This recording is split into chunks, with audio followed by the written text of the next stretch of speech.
You all set? Okay, good. We'll call to order the December meeting of the Hudson River Black River Regulating District. We are in Watertown, and if I could ask everyone to please stand and salute the flag, which is behind us. I pledge allegiance to the flag of the United States of America and to the republic for which it stands, one nation, under God, indivisible, with liberty and justice for all. Thank you. Mr. Farrar, if you would do the roll call, please. Philip Klein. Here. David Bergstresser. Present. Paul Cornell. He's absent.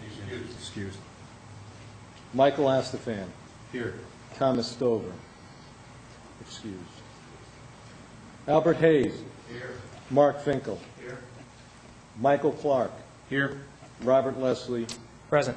Robert Foltan. Here. Carol Wright. Here. Richard Ferrara. Here. Mr. Chairman. Thank you. This point in the agenda, I'd like to introduce our new board member, Mark Finkel from Gloversville. And if you would just take a minute or two and just give us a little brief bio on yourself. Probably won't take a minute. Okay. My name is Mark Finkel. I'm from Gloversville. We just sold our business. We were in the wholesale food business and covering the state of New York. We just sold it. I've always been active in our local community. Currently the incoming chairman of our Chamber of Commerce in Fulton County.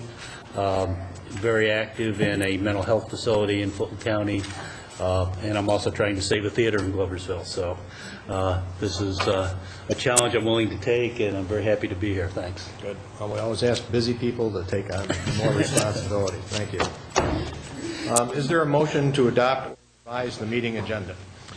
I'd like to make a motion that we add the amendment to the contract for the Conklinville Engineering Services to the agenda. Okay. Is there a second? Second. Okay. There's a motion and a second. Any discussion? Hearing none. All those in favor of adopting the revised meeting agenda, please signify by saying aye.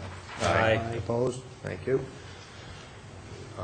There are no guests, and there are no... well, then, next, is there a motion for executive session?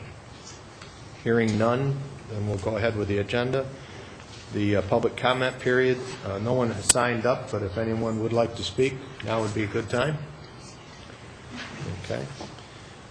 And then if we would, the packet that was sent to you included the minutes of the last meeting. If someone would like to make a motion to approve the minutes. I'll move that motion. Okay. Mr. Astafan, is there a second? Second. Second. Okay, thank you. Any discussion? Hearing none, all those in favor signify by saying aye. Aye. Opposed? Thank you. Mr. Clark, report of the Executive Director. Mr. Klein, thank you. Members of the board, report for the month of November. This past month, the senior continued acted by all the regulated senior staff. Possible solutions to the financial crisis that the Hudson River area of the regulating district is currently experiencing. Discussions with staff from other agencies, legislators, public interest groups continue, as do our daily internal discussions with the professional staff. The manner in which all senior staff members continue to tackle this difficult and unprecedented financial issue while continuing to manage the regulating district's daily activities has been nothing less than professional despite the current uncertain environment. Their performance should be noted, as should the performance of all regulating district employees. All staff will continue to work towards the long-term goal of financial stability for the regulating district's Hudson River area and Black River area, and the continued efficient operation and maintenance of all regulating district facilities as our mission requires. And I would be happy to take any and all questions.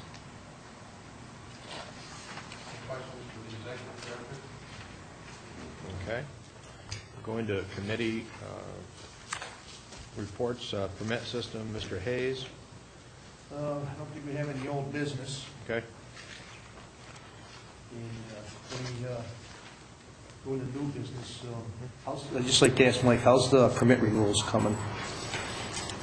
Mr. Hayes, the permit renewals presently have been printed and folded and are in the envelopes awaiting mailing at this point. That work has been done primarily by our administrative assistant, Sue Visco, in the Sac and Dugfield office. When should we email, letter set and everything else, or? They are ready to go to the post office at this point. And What's the target date for mailing? historically, that's been the first week of January. We could do that in advance of that date without any problem. Right. Is that something you think we should do? Yeah. Okay. Okay. Yeah, if it, I don't see any, is there a drawback in mailing them? I don't think so. Prior to In terms January? of gumming up the process, I doubt it. No, okay. Everybody's waiting for it. Generally, people are very consistent, and the permit holders know to look for those in the first week or two of January. And if they don't see them then, they will call. Okay. I don't think anybody is ever going to be upset about getting them early. Most people will start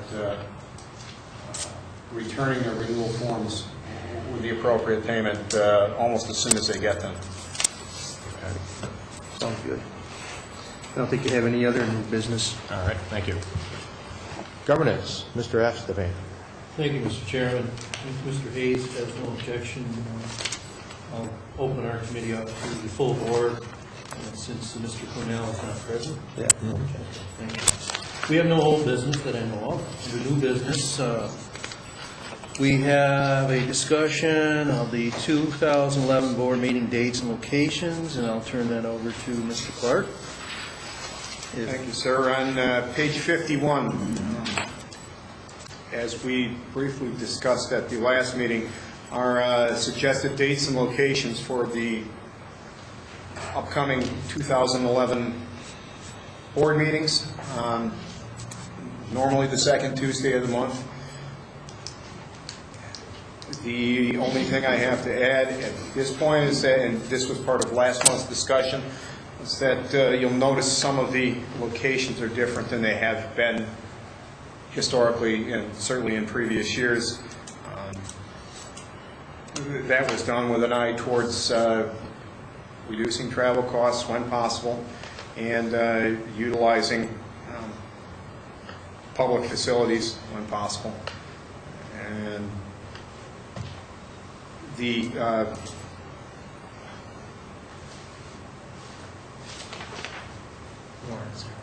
right, and there's, well, thanks. There's also, you'll note that in April and November, there are a couple of new locations that I'm not aware that the regulating district has held a meeting at yet. April, we propose at this point, or suggest to have a meeting at the Warren County Office Building, and in November at the Saratoga County Office Building, which is actually Ballston Spa. Is that it, Mike? Yes. Okay, thank you very much. Mr. Chairman, are you looking for a motion to accept this as presented, or? That would be fine. Yeah, a motion would be fine. We could adopt these. They're all subject to change if their circumstances present themselves, but yes, if we could get a motion, that'd be fine. Okay, and I would put that to the floor, please, for a motion. So there's a motion, is there a motion on the floor to adopt the meeting dates as indicated on page 51 of this month's agenda? Make a motion. We adopt the dates. Okay, motion made. And second? Second. Any discussion? Hearing none, all those in favor signify by saying aye. Aye. Opposed? Thank you. Mr. Esteban. Thank you, Mr. Chairman. Second point on the agenda, we're at the third reading of the revised management exempt employees guidelines. I guess at this point I would ask any member if they have any questions of either Mr. Clark or our esteemed attorney. I know there was some concern the last time about,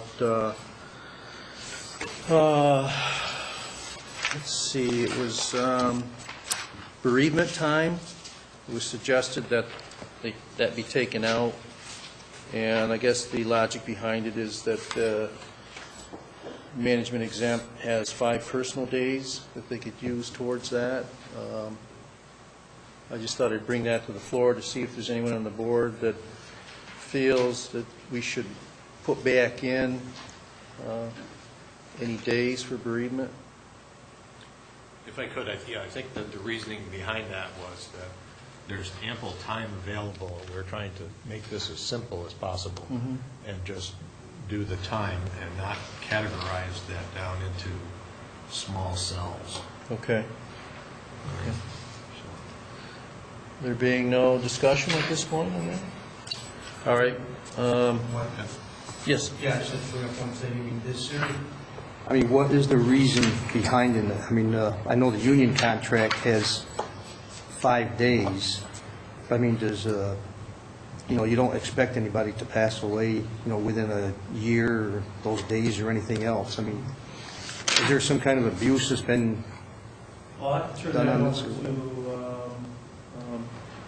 Either executive director or attorney or our fiscal officer. And Okay, yeah, I will, I'll take that to start. The reason these proposed revisions were brought to the board in the first place were, number one, because of the new collective bargaining agreement with CSEA, where we had to adjust where CSEA had essentially given back one holiday and made another a floater. So the management exempt policy was adjusted to reflect that. And while we were doing that, the discussion centered around bringing our management exempt guidelines or policy more in line with the management confidential policy that other state agencies use. And that's pretty much what this does. One update to this policy that was made during the last this being the third reading was to correct to amend the language to allow management and exempt personnel to use time in 1-hour increments rather than half day or full day. That's the way it's currently written in the policy. I am not aware of any abuse of bereavement leave. As a matter of, you hope that nobody has to use it in the first place.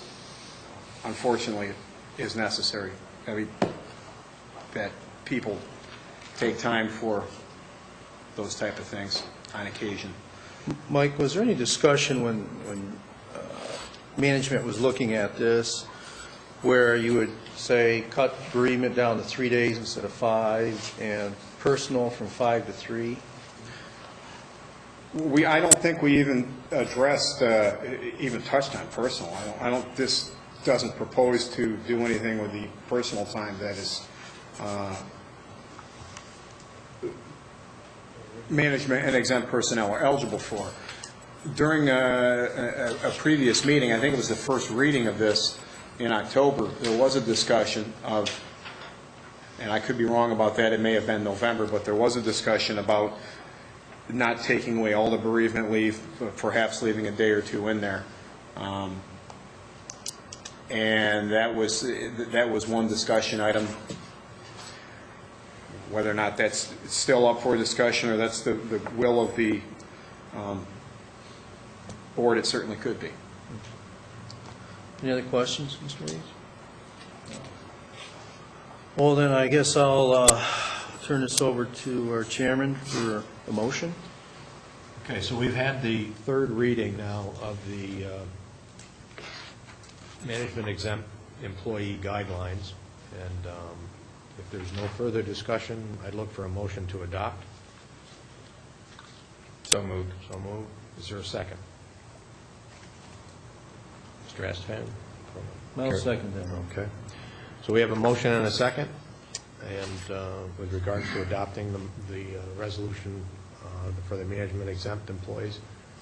Is there any further discussion? Hearing none. All those in favor signify by saying aye. Aye. Aye. Opposed? No. Okay. So we have 1, 2, 3, 4 yes, 1 opposed. And next, Thank you, Mr. Chairman. I'll turn this one over to our attorney. It's discussion on the resolution to approve the 9th Amendment to the contract, C as in cat, 022004. This resolution is with respect to the amendment of the contract that the district has with David Sherbin's firm, Brown and Weinrob, with regard to his representation of the district on the NIMO assessment challenges and the ongoing federal case, which was recently dismissed but is under appeal. As explained in the memo prepared for this resolution on page 75, Mr. Sherbin has basically indicated a need for an increase in the not-to-exceed amount of that contract from a little over $1.2 million to a little over $1.3 million. At this time, he has worked over the last 10 years to expend the entire not-to-exceed amount under the current contract and needs another $100,000 to wrap up the assessment challenge and the federal appeal. Obviously, if the appeal doesn't go forward and the assessment challenges fall by the wayside, we will not be spending this money. However, you're authorizing the expenditure of another $100,000. and I point out that at the end, on page 76, the end of the first paragraph, our counsel has indicated to us that he embraces Mr. Sherbin's argument and recommend that the board authorize the executive director to execute a contract amendment increasing the not to exceed by $100,000. Right. Any discussion on that? Then I'll turn that over to the chairman for the motion. So we have a motion to approve the 9th Amendment to the contract held by, is it Brown and Weinrob? Is there any, is there a motion? I'll make that motion. Okay, motion, is there a second? Second it. Second. Is there any discussion with regards to the motion and the extension of the contract? Hearing none. All those in favor signify by saying aye. Aye. Michael? Thank you, Mr. Chairman. Again, we'll go back to our attorney to discuss the resolution to approve extension of contract C as in cat 162006. This is an extension of the contract authorizing the district to retain a fiscal advisor in the event that the district decides to go ahead with the tax anticipation note. The contract period had or will soon expire, I guess. And we're looking to push that out for another one-year term. We have not expended any money under this contract yet, and We have. want to be ready in the event. We have expended? Yeah, we have. Oh, I'm sorry. Yes. I strike that. We have We're expended not money increasing it, under but the we have contract. expended. It's extenuation of the contract. Correct. Not any Extension. additional funds. Correct. Right. Right. Term only. Good.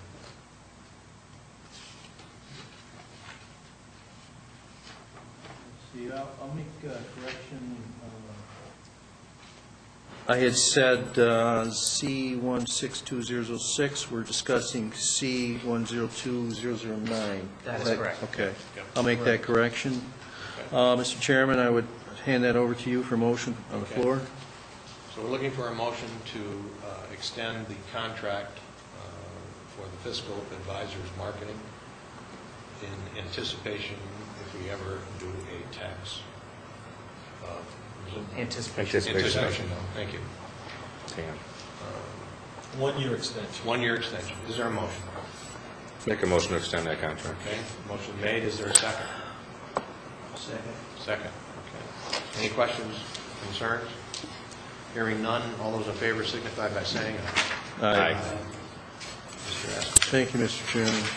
The next one, again, will go to our attorney. It's a resolution to approve extension of contract C162006. This contract is with Crane and Parente, who is the firm who has been handling the Chera litigation for the district. The Chera litigation involves a personal injury action brought by Christine Chera against the district and the state with regard to an incident in which she fell off a rope swing onto rocks and became injured. The case has progressed through a suit with our insurance company and also has mirrored a case presented by Ms. Chera in the Court of Claims. The Court of Claims dismissed the claims as against the state, leaving only the civil action by Ms. Chera against the district. And Crane and Parente have indicated to us that they would intend to file a motion to dismiss in the Supreme Court civil case against the district on the same grounds that the Court of Claims dismissed the case against the state. That hasn't happened yet. There is money in the contract, not to exceed amount, adequate to cover the anticipated expenses of making that motion and following through on it. However, the contract term has expired, and therefore this is another term-only extension to the contract for a 1-year period. Mr. West, I have one question under the background information you provided. It said that the district sought coverage from the insurance company or carrier, but it had failed to timely notify the carrier. Can you shed some light on that? Yes, there was a prior counsel with the district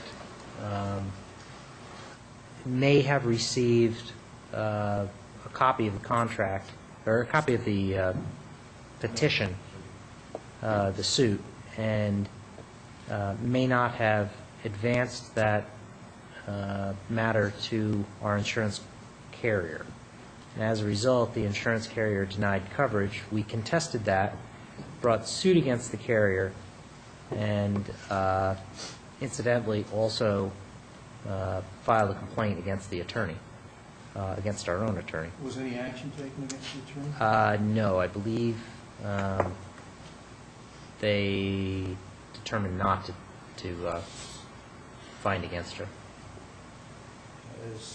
Is there a legal precedence that time has elapsed to the point where we cannot go after that attorney, if we so choose? You may have to research that. I would have to research that as to determine whether she's liable in her capacity as a governmental employee acting within the scope of that employment. It's unlikely that we would be able to win a monetary award from her because of her protections under, I want to say, the 11th Amendment, but I'm not entirely How about sure. filing grievance with the legal jurisdiction under which he serves as far as That- the Attorneys Association, whatever? That did happen. That's what I alluded to earlier. Because she practices in the third department, the appellate division of the Supreme Court for the third department has an attorney grievance procedure and board that sits in judgment of this kind of action. My understanding is that prior executive director had the attorney that replaced her file a complaint with the appellate division third department attorney discipline panel, and that panel elected not to or did not determine a finding against the aggrieved attorney. Okay. Thank you very much, I appreciate that. I'll move this on the floor for motion, Mr. Chairman. Okay. So again, we have a motion for a contract extension with regards to the Chera legal, or the Chera case. Is there a motion? I'll put that as a motion on the floor. Okay, thank you. Is there a second? I'll second it. Mr. Finkel, thank you. We have a motion and a second with regards to the resolution. Are there any more conversation, questions? All those in favor signify by saying aye. Aye. Aye. Opposed? Carried. Thank you, Mr. Chairman. Resolution to approve extension to contract C042006. Once again, Mr. Leslie, we're back to you. Is another contract that the district has for legal services with Brown and Weinrob. It concerns the NIMO case brought in Onondaga County regarding the offer of settlement. And again, there are adequate funds in the contract. The term simply expires, and we're looking for a one-year term-only extension to the contract. Any discussion on that from the committee or any other matters? None being brought to the table, I turn it over to the chairman for vote. Okay, thank you. So we have an opportunity to, if someone would make a motion to continue legal services in connection with NIMO litigation on page 94, 95 in your packet. Is there such a motion? I'll move that as a motion. Okay. Motion is made. Is there a second? I'm going to second that. Okay, and the second. Any other questions? All those in favor signify by saying aye. Aye. Aye. Opposed? Thank you, Mr. Chairman. Thank you. We have one more, though, the added starter. It's in your green folder. And oh, Under I put that under operations? That's what I I thought as long as we were doing all those, we'd do that. Nope.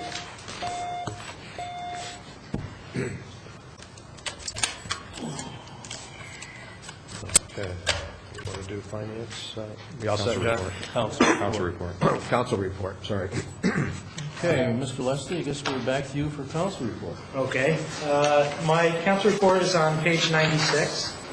The most significant time, from a time standpoint and also from the significance of my duties, is the time spent with the Attorney General finalizing the memo of law and a couple of affidavits, one for myself and one for Mr. Fultan, regarding the regulating district's defense of the apportionment and defending the petition challenging that apportionment brought by the 5 counties.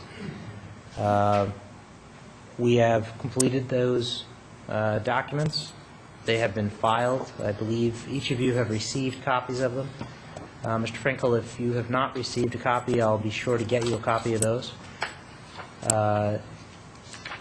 Both the petition and our reply.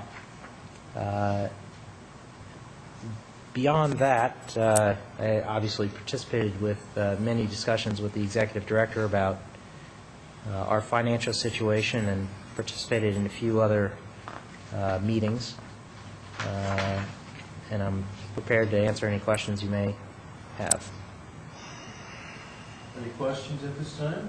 You know, maybe if we could just use this opportunity, if you wouldn't mind, Rob, just to, as long as we have a new board member also, you could just give us a synopsis of where we are today and where you think we're going to be in the next, say, 90 days with regards to the apportionment and the litigation. Okay.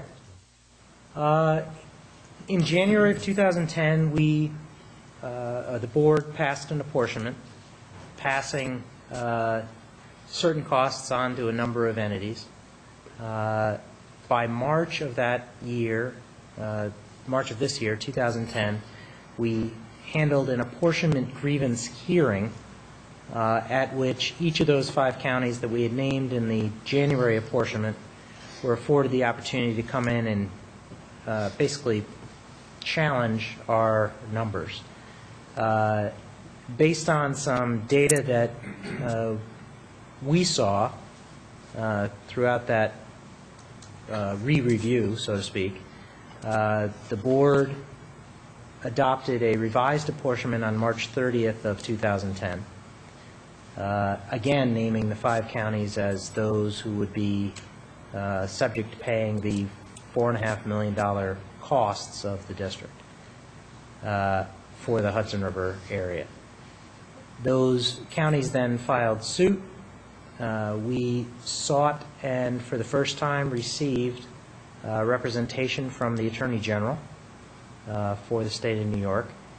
The Attorney General filed an answer on our behalf. The counties then early this fall filed a memo of law and an affidavit supporting their petition, and as of just before Thanksgiving this year, we filed, actually I guess it was just after Thanksgiving, we filed our reply paper to that memo of law. So we filed our memo of law and affidavits in opposition to their response. They now have an opportunity to file a surreply, and then we will have an opportunity to file a reply. In all honesty, I think the papers will probably speak on their own. There was not much discovery in this case because the facts really aren't in dispute. We have a charge. We believe they owe it. They don't think they do, and it's really it's a matter of statutory interpretation as well as whether our decision or the regulating district's determination was arbitrary and capricious.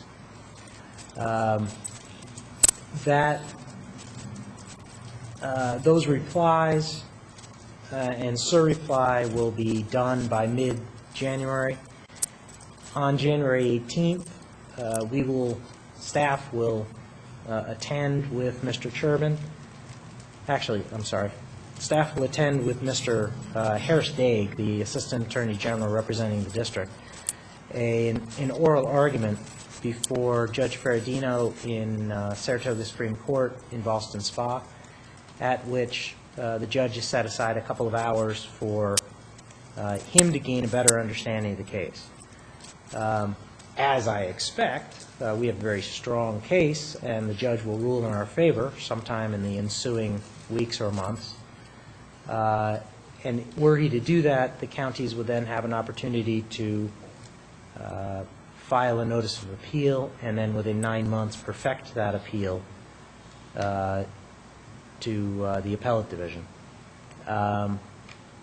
We will, I believe, ask the court to require the counties to make the district whole pending the resolution of that appeal should one come about. So I am hopeful that within the next 90 days we'll be in a much stronger position in our suit, and we'll start to see the light at the end of the tunnel. Maybe we'll start to have some money come in. Also, within the next 90 to 180 days, we ought to get a determination from the federal government regarding the headwater benefits determination, which would also be some money coming in the door. Thank you very much. Yep. good. All right. And that concludes your report, sir? Yes, that does conclude my report. Okay. Want to move to finance, Mr. Bergstresser? In lieu of Mr. Stover's excused absence, I'd like to open the expense approval, the committee, the full board, since it's just Mr. Astafan and myself. All we have actually is, for starters, approval of expenses on page 97 for Mr. Astafan and Mr. Klein.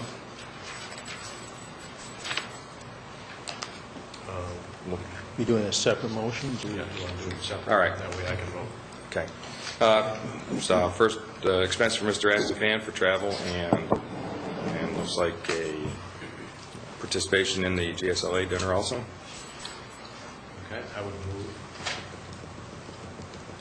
I'd make that motion. Make a motion Yep. to accept the expenses as written. Second. I'll second. Do that? Okay. So it's moved and seconded.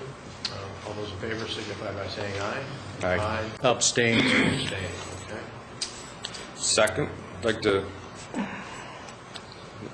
make a motion to accept the expenses for Mr. Klein, monthly expenses. Need a second? I'll second that motion. All those in favor signify by saying aye. Aye. And one abstention. There being no old business, and then the only new business would be Mr. Ferrero's report. Thanks, Mr. Bergstresser.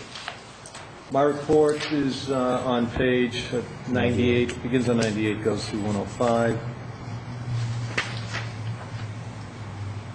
I'd like to just go back to the monthly expenses of the board.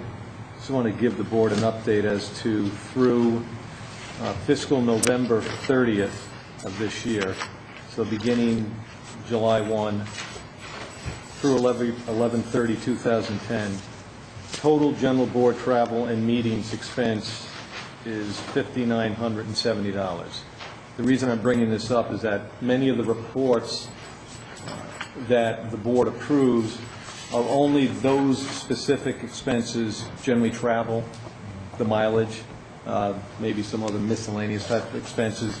Those are the only expenses that the board actually sees in this report, but those are not all the expenses. So I just wanted to make a point on a monthly basis going forward that I will be reporting to the board the entire expenses of the general board, which would include the travel of senior staff, other activities of senior staff. And What was the time frame on that? that was the beginning of July, so it'll be 7/1/2010 through 11/30/2010. Mr. Ferrara, I have just a general question. Yes, sir. Again, since I'm new on this board, I'm not sure how this part operates, but normally, any committee that I've sat on, expenses, bills for the month would come to the board for review and then approval. Is our system different? Yes, we have... The procurement policy is the policy that speaks to the thresholds of expenditure, whether it be capital projects, whether it be travel, regardless, that the board, the level at which the board would have to approve. And any expenses, I believe it's, if it is a budgeted expense and it is up to $5,000, up to $5,000. If it's $5,000 above, the board sees everything.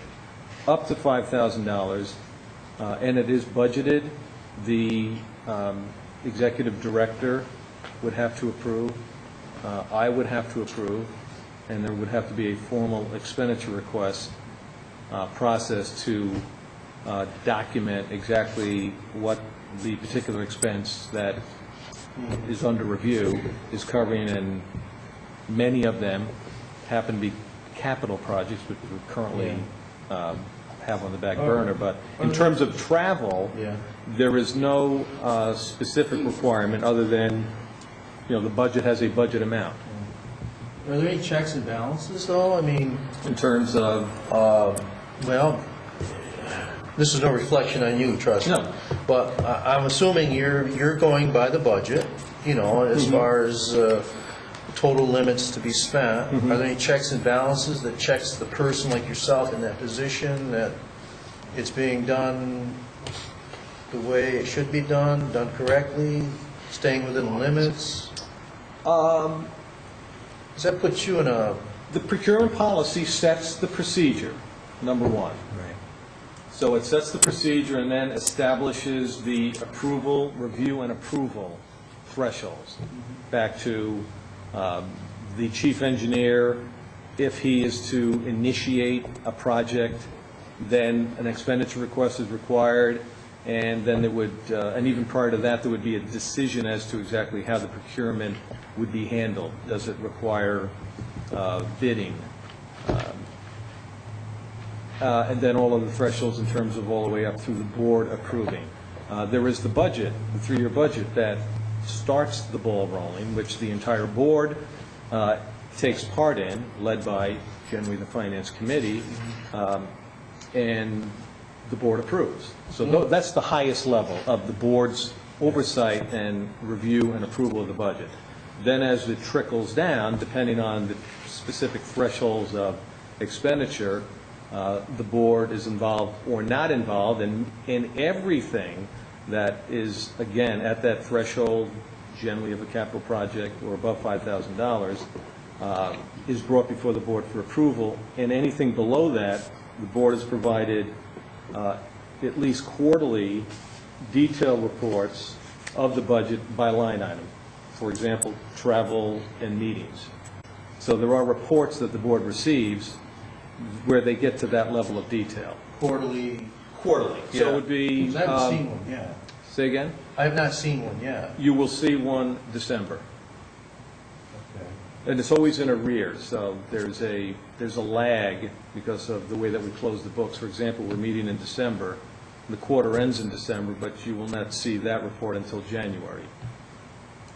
Okay, so we should see one in April? You will see, right, so you'll see one in December, you'll see one in January representing December. Right. April, and June. August. And then June, the closing, you'll see the entire full fiscal year. Okay. OSC, in terms of the final review, for every expenditure we make, requires the disbursement out of the general funds that, once again, I review, the director has to sign, it's a dual signature, and then OSC has to countersign and review the check. Okay. If those checks are for, which includes all of the state documentation to include the voucher for the expense, and this is for every expenditure above $250. So anything $250 or above, there is an approval process which includes, was there an expenditure request? If there was a contract, was the contract properly administered and procured? And then all of the detail associated with that to include status of ongoing contracts. Those contracts are also sitting at the Office of the State Controller, so when we do, and these are for the very large dollar amounts, so OSC is not overly concerned with some of the small dollar amounts, but anything where there was a contract procurement process that the district went through, that contract also resides at OSC, and once that payment is made against that contract, OSC will review that payment against that contract to make sure that there was actually a contract in place, and it isn't exceeding the not to exceed, or however the contract was set up in terms of...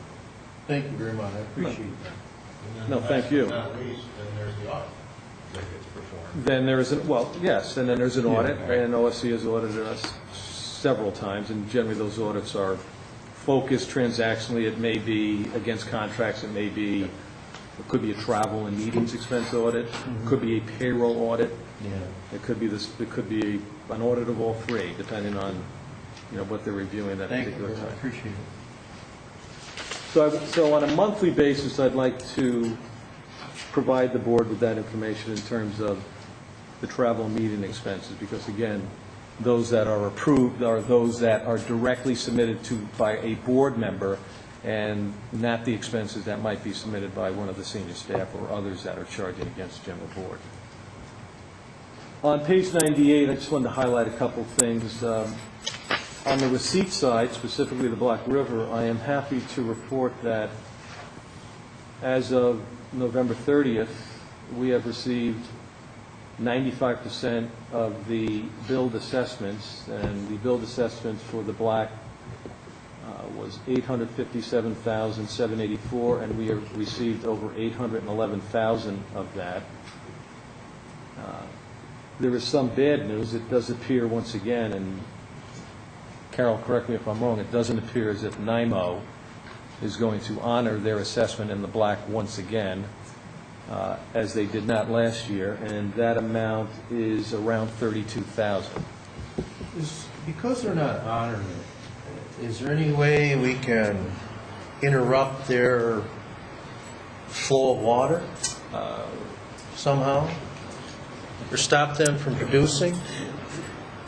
I mean, if they're not paying their allotment, then why should we sit back if we have a means of stopping that? Not directly. Because the water has to flow, right? Facilities are in between others who are not, other facilities which are not owned by or in any way connected to I national had to ask the grid. question because Yeah. I'd shut the faucet off if I could. You know, it's business, so. You don't want to irritate the ones that aren't going to. No, but, okay, thanks. So that second bulleted item, FERC staff, and this is in an effort to move this headwaters benefit determination forward, we have provided initial data, which basically was to inform FERC as to our maintenance, interest, and depreciation costs going way back. They wanted us to actually look at those numbers to the beginning of the project, which was basically 1930. I'm also happy to report to the board that we've provided that data. They have taken, it's an initial look at it. They didn't seem to have any additional questions.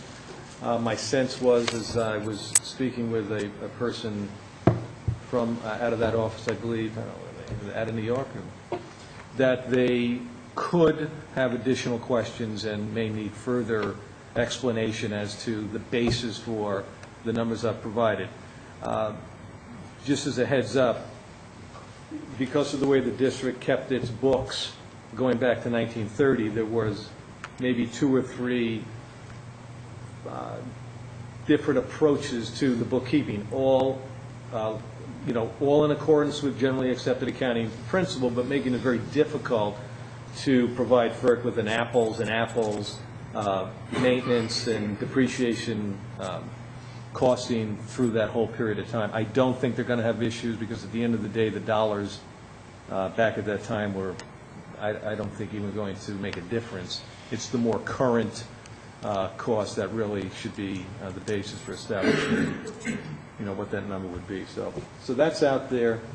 Hopefully that facilitates their efforts. I'm also reporting that in terms of cash flow, and I have a report on 101, page 101 and 102.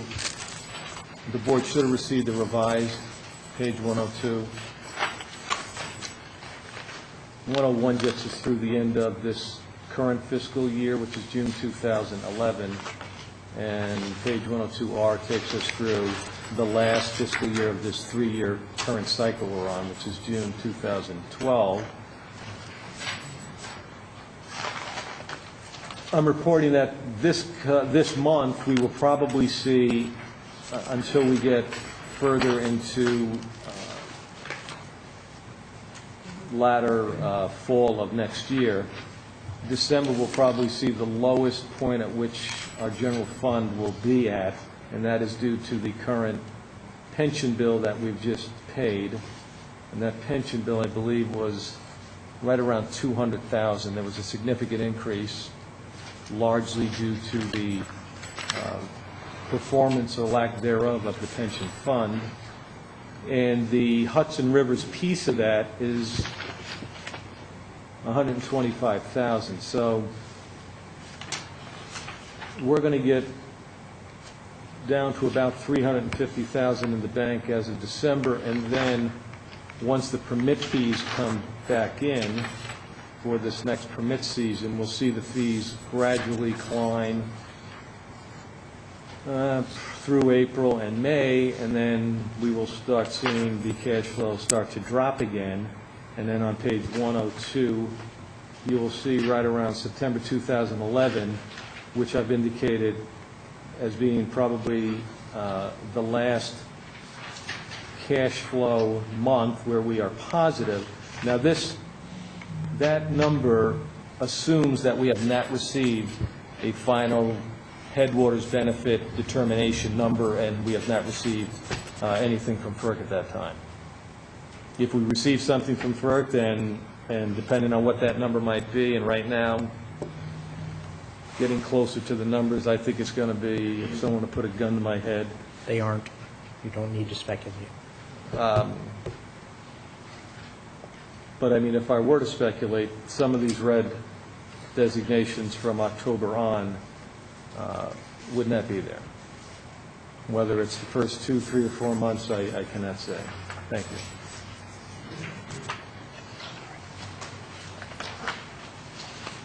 One other thing on page 99, and this goes to this discussion we just had regarding some of the reviews of budget and expenditures. All New York State agencies, all entities, political subdivisions such as ourselves, go through an internal control certification, which is due in April. At this time of year, we generally do reviews that test the effectiveness of our own internal controls. I have begun that review right here in Watertown, and the reviews I'll be doing this year will generally look at the cash receipts process, generally being the assessments that we receive and the checks for water power, and how we handle those from receipt of the check in the mail to deposit into the general fund and reporting on to OSC. And that will check a very big box when it's time to actually do the certification next April. So that's an activity that I'm currently involved in. And just one last thing, I did successfully renegotiate an expired data line contract with Choice One, which is the telecommunications company that Albany uses for its phone and its T1 line. And for Albany, we actually have a T1.5.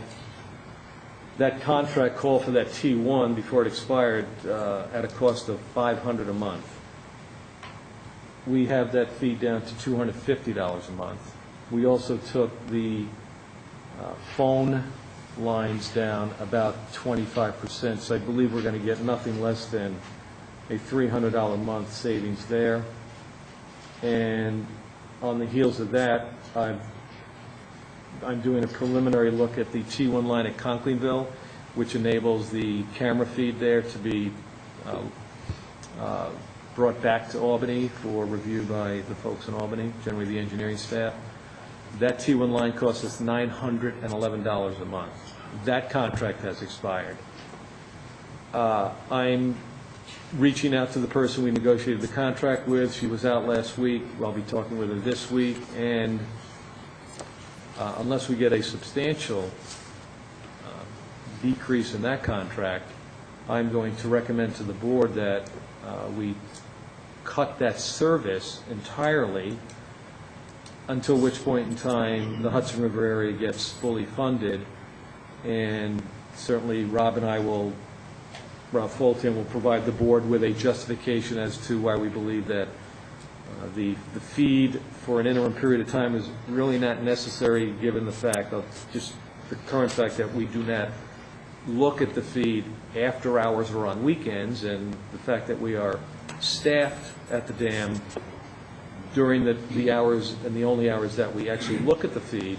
I don't see the need for it. And even if we cut the service, the cameras will still work and will continue to record any activity around the dam. So we will have current recordings of the activities in and around the dam that the cameras pick up, so we will not lose that. But in terms of actually seeing the video, I may be coming back to the board in January and recommending that we put that off for a while. The reason that we installed the cameras was because we had that act of vandalism. Was FERC involved in that recommendation of the camera installation? Well, the actual reasoning for the cameras did originate with FERC recommendation. Okay. It coincided with some of the vandalism that had occurred out there, and certainly was beneficial to deterring or at least identifying any future criminal activity. But the vast majority of the reason for those cameras is FERC's recommendation for monitoring.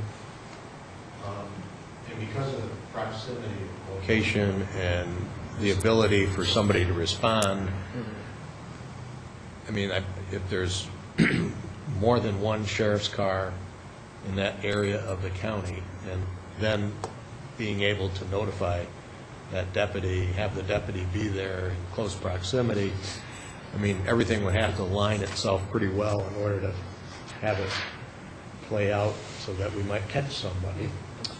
But as long as we could continue to monitor and have the evidence. Correct. And the quality of the picture is good enough to be able to use that in some type of prosecution or whatever. Even while we're I don't viewing see a problem today, with that. we record everything. Yeah. Okay, well, that's good. And congratulations on cutting down on the expenses for the T1 line and the other. Just a quick question. Yes, sir. Not to sound stupid, use this is a lesser word, but why is it so expensive? I mean, Because there is no option out there. Time Warner does not service, Okay. would not have the kind of service that we would be able to take advantage of in terms of being able to send back something short of a still picture. satellite, There's no option. There's no, you could not get the kind of high-speed okay. resolution that we would need. You could use satellite, but if you were to put that feed back into Albany, it would probably refresh, I don't know, 10 minutes, a half hour. It wouldn't refresh fast enough to even be Yeah. worth doing. You'd be Yeah. better off. I was just curious. 'Cause- Right, there's no, I've looked at everything. There is just not, they have. I'm sure you have. Extend the line a good distance just to get it there in the first. Oh, it's thousands of feet. Okay. You get even, this is why the T1 line is so expensive, because of how far they had to extend Okay. the line, which they did have. Yeah, they're paying, we have. But again, we paying have them back. now a little bit over barrel because the contract has expired. So I'm just curious, 'cause- we'll see what we can do, and thank you. Does that conclude your report? yes, unless the board has, members have any other questions. Operations? Operations, again, in the excused absence of Mr. Stover, I'd like to turn operations over to full board for approval. There being no old business, new business, let me get the revised agenda contract out of the way first, so I don't forget it. Thank you. We have a proposal to amend the contract. Is it an amendment of the contract or an extension of the contract? Another extension of the CEI? Amend contract C03 2007. 2007, yes. That is the Conklinville Engineering Services. That's a contract with GEI Consultants, who was hired in end of 2007 to complete certain studies, including the ice sluice evaluation and remediation design, as well as the geotechnical investigation on the earthen embankment. That contract expires at the end of this year. There was a balance of work, an extension of the geotechnical studies last year, following a recommendation from FERC for the completion of that work, which was postponed as part of the set of capital projects which were postponed in the Hudson River area. We also have the ice sluice remediation, which we're moving forward with, and that will involve the use of GEI consultants field staff for construction monitoring sometime next year. And for both those reasons and the fact that the contract expires, the staff is seeking board authorization to amend the term, extend it out to December 31st, 2013. So the amendment portion is really the extension. It's only the Only the- expiration date of the contract, yes. Okay, good. So, like, look for a motion. I'll move that as a motion. Okay. I'll second that. Okay, so we have a motion and a second. Any further questions? Hearing none, all those in favor signify by saying aye. Aye. Aye, opposed. None, go ahead.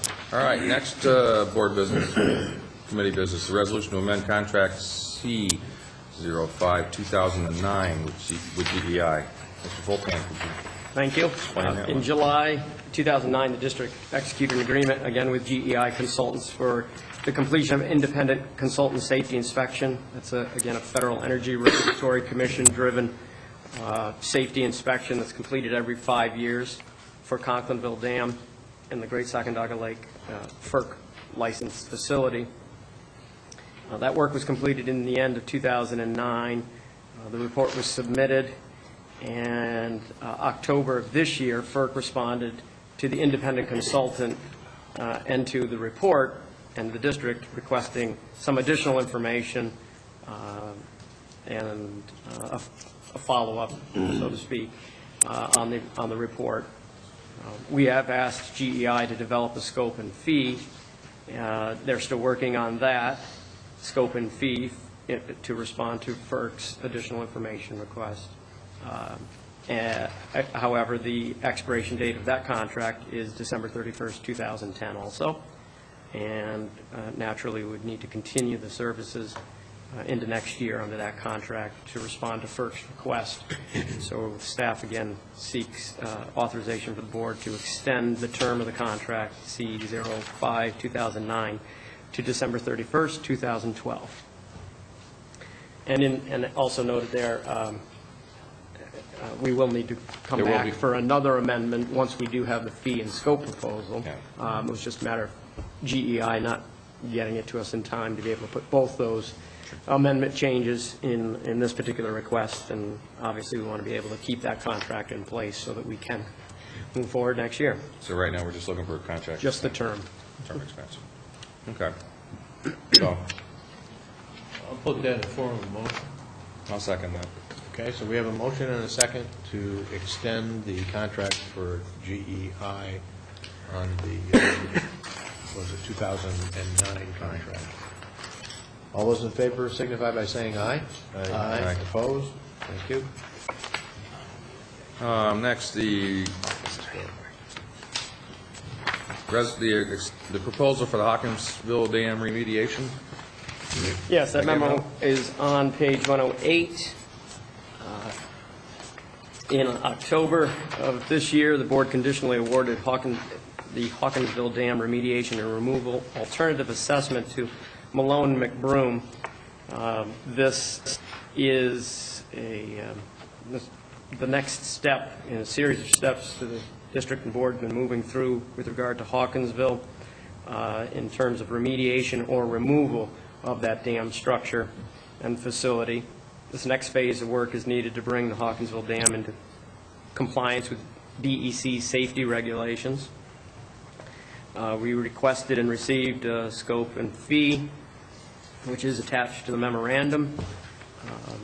Briefly, it proposes to complete field investigations and collect data necessary to develop engineering analysis of the physical, environmental, and hydraulic condition of the Hawkinsville Dam, and it will allow Malone McBroom to evaluate several alternative methods of increasing the spillway capacity, which is one of the requirements we have to come into compliance with FERC regulations, and allow an evaluation of the feasibility of removing the dam.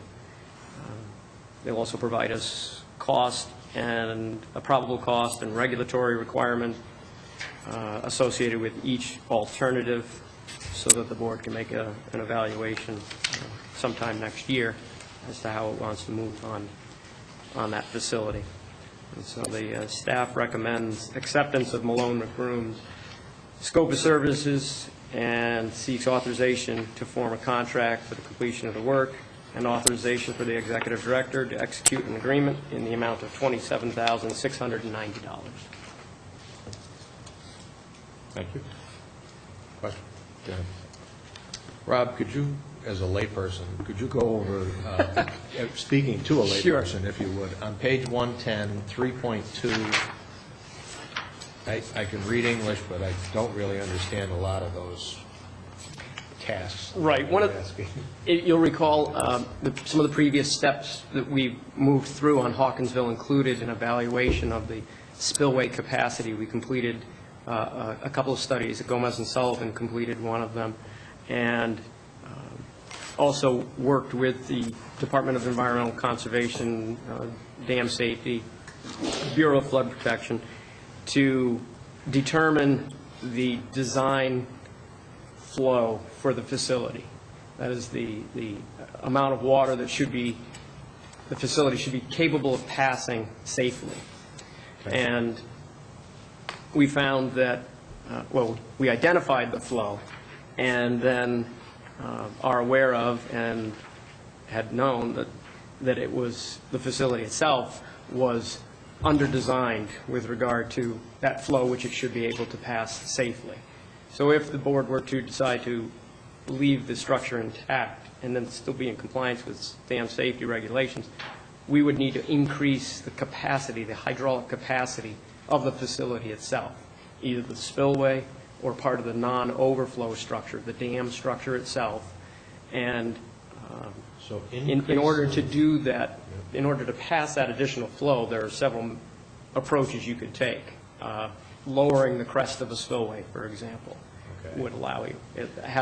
There are impacts, obviously, upstream, but by having a lower spillway crest, you would be able to pass more water at for a given height, or peak height. So you're going to lower the dam. Right. The vertical, or the horizontal.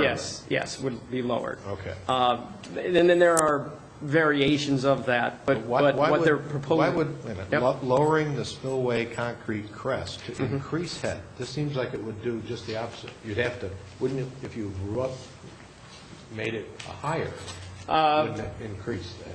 Yeah, it is referring to the increased head relative to the elevation of the spillway. So you have, if you took a spillway and lowered it by 5 feet, whatever the amount of head or the distance the water previously flowed over that spillway, in addition to that, now you would have the height equal to the amount that you lowered the spillway. So overall, the head or the amount of the height of the water that's flowing over is increased. But the other... what's a weir crest? W-E-I-R crest. The inflatable weir. Yep. That's an approach to preserving the pond elevation upstream, but at the same time allowing you to lower the spillway crest. It's an actual inflatable, either a pneumatic inflatable crest that's actually bolted onto the surface of the concrete structure, or it can also have steel plates on it to protect the bladder, and it's inflated under normal conditions. Yep. Hold back more water. And if enough water goes over, it will and can automatically deflate, giving you the additional head that you need to pass a higher amount of flow without raising the head pond upstream any more than you want. All right, I got a better idea. Sure. Okay. Thank you. Okay, you're welcome. Any more questions? I have one. I assume that because the entire dam is a spillway. Yes. I mean, I've seen there. Is that the problem?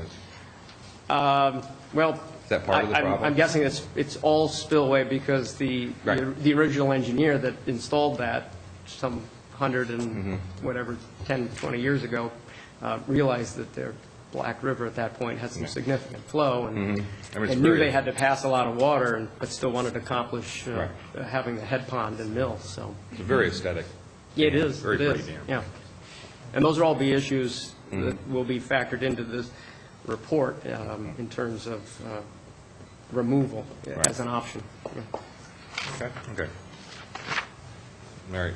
No more questions? Look for a motion to approve the resolution? I'll make that motion. Second? Second. Okay, so we have a motion and a second for to accept a proposal for the Hawkinsville Dam remediation. Any other discussion? If not, all in favor signify by saying aye. Aye. Opposed? Thank you. Carried. Next, if Rob's wet his whistle, we'll go with the chief I engineer did have a report. chance, thank you. Yes, my report starts on 116. Precipitation, again, I'll skip just to, unless there are specific questions, precipitation and inflow. In the Hudson River area, we were 65 to 70% of historic average at Conklinville, Great Sacandaga Lake, and Indian Lake. With our inflow for both those facilities at 102 and 79% respectively. In the Black River area, we had between 60 and 70% of historic precipitation for the month of November at Stillwater, Old Forge, and Six Lake, with Stillwater Reservoir receiving about 82% of historic average inflow.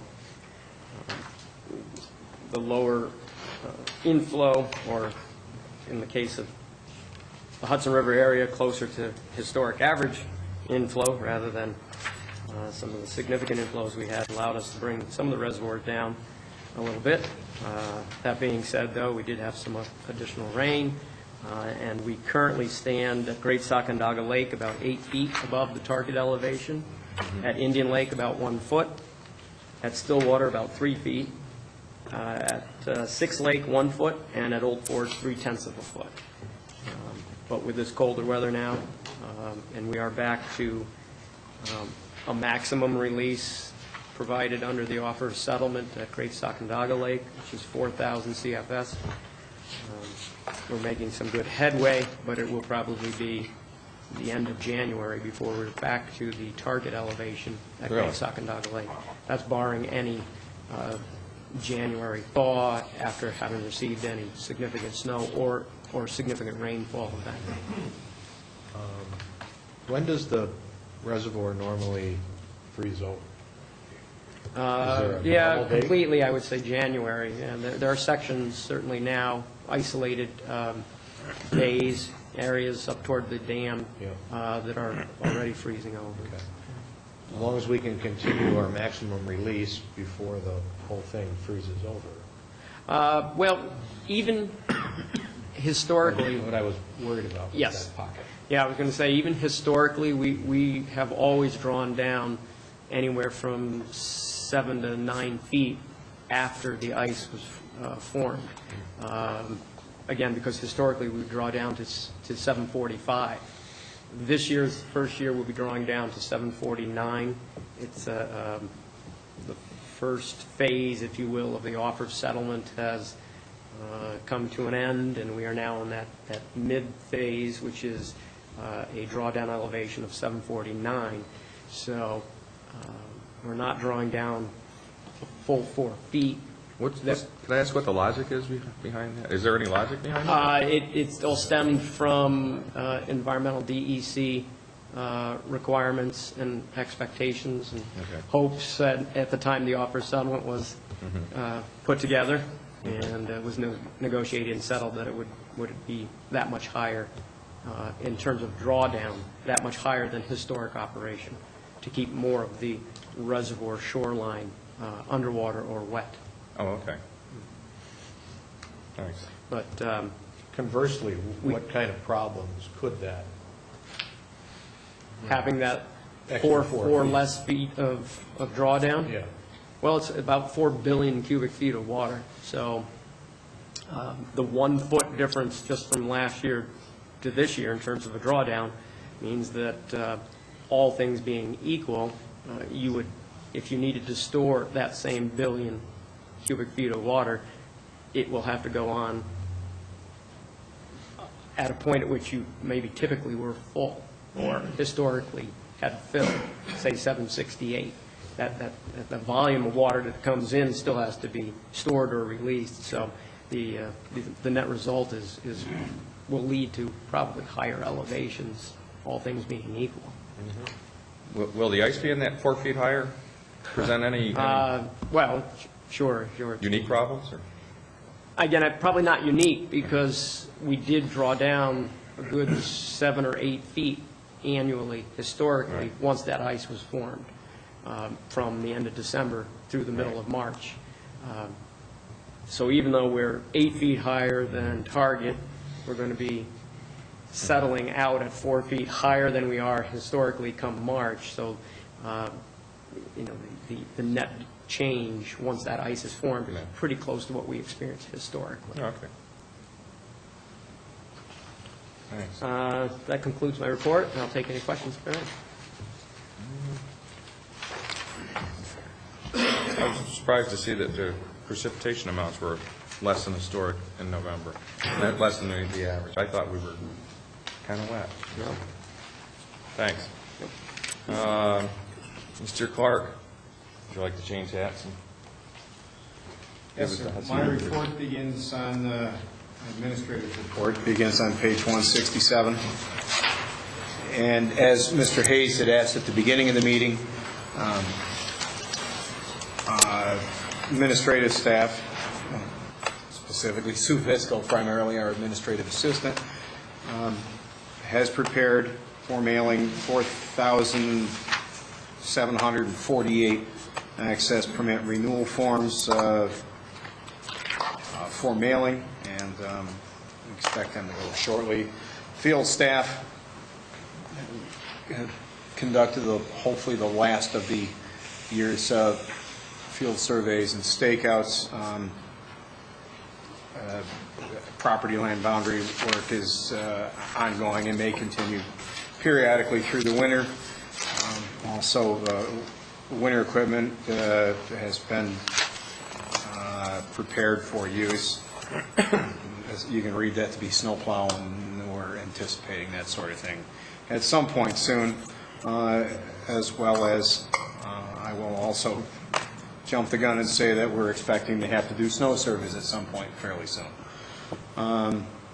There have also been, and as there is almost every month, the periodic field work and field inspections for work permit applications and the occasional encroachment onto state land. That's a never-ending task. Question for Rick. Rick, the mailing costs for the permits, are we at 44 cents?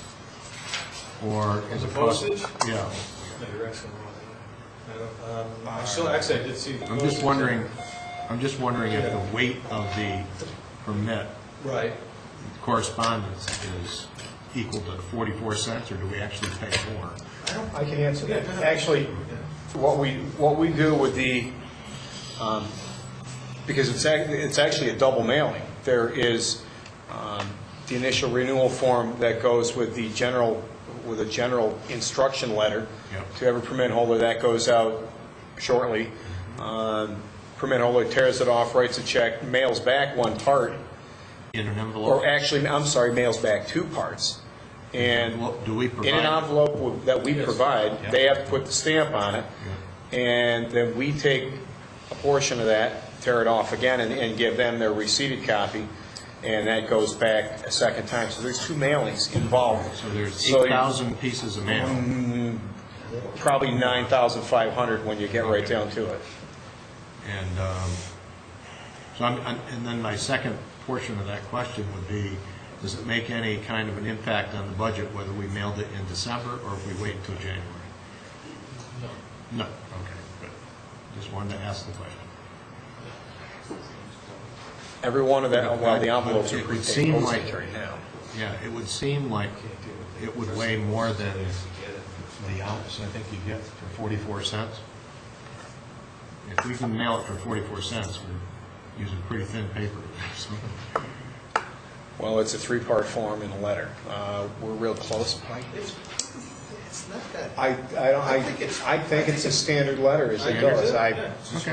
If I'm wrong, I will correct that, but I think it's a standard letter, and it's part of the reason why we have done, because Two-sided. the reason I say that is there have, in the last few years, there have been an informational letter that has gone to all the access permit holders around Great Sacandaga.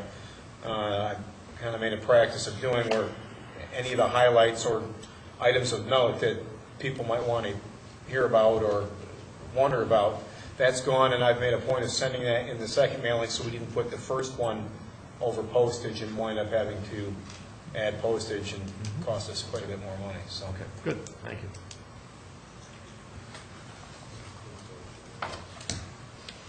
Anything else? That concludes my report, unless there's any questions. No. Thank your staff for their due diligence. Any questions? Any other questions? Okay. Carol? Thank you. Your turn. On my report, on pages 172 and 73. In the Black River area, we too are preparing for the change of seasons. We have been out to all of our sites and doing exactly that, winter preparation, removal of debris at Hawkinsville, some excess concrete that was in Sixth Lake has been removed along the dike area. And in the process of building a roof coverage at the entry door at the Stillwater Gatehouse to kind of prevent an ice buildup that we get there regularly. We also have been out to our snow survey sites and just to review our sites and make sure that we're prepared for January's starting of our surveys. In the office area, we have actually throughout the area, we've had joint staff meetings. We're discussing what we do and how we can do what we're doing maybe in a more efficient and effective manner. And in doing so, in the Black River area office, we have weather observers throughout the Black River area who historically we send out by snail mail postcards and I might say postage paid postcards to our weather observers, and they weekly would send in precip reports and weather observations to us. So we're tweaking through that in the last couple of months, and we've spoken with each one of our observers, and they've started to, we're having them either email us on a daily basis or calling in and talking to us, which we're finding is really much more effective communication. A couple of little wrinkles we might want to iron out yet, but I think we're there, and I think that it's been a good. So again, we're going to start looking at other processes that we're doing in the district and see that just because we've always been doing it doesn't mean that we have to keep doing it the same way. So. Any snow on the ground? We do have snow on the ground. How much snow do we have on the ground in Stillwater? It was warm last weekend. We almost lost it.